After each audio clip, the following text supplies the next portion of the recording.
আপনি কি জানেন দোজখ আর জাহান্নামের মধ্যে কি পার্থক্য রয়েছে? দোজখের 7টি দরজা রয়েছে। প্রথম দরজার নাম হলো হাদিয়া। এই দরজা দিয়ে মুনাফিকরা প্রবেশ করবে। মুনাফিক হলো তারা যারা দেখতে মুসলিম হলেও ভিতরে কুফুরিতে ভরা। দ্বিতীয় দরজার নাম হচ্ছে জাহিম। এই দরজা দিয়ে মুশরিক লোকেরা প্রবেশ করবে। মুশরিক হলো যারা আল্লাহর সাথে শিরক করেছে। তৃতীয় দরজার নাম হলো সাকার। এই দরজা দিয়ে ওই মানুষগুলো প্রবেশ করবে যারা আকাশের দিকে তাকিয়ে বিশেষ কোনো আলোর পূজা করে। চতুর্থ দরজার নাম হচ্ছে লাজা। এই দরজা দিয়ে শয়তান এবং তার অনুসারীরা প্রবেশ করবে। পঞ্চম দরজা হলো হুদমা।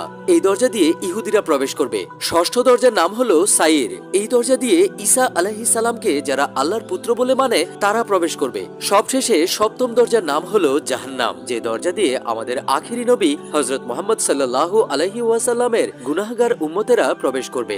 এই জাহান্নামই হলো এমন একটি দরজা যে দরজা দিয়ে পাপীরা প্রবেশও করতে পারবে এবং সাজা শেষ হলে বেরও হতে পারবে।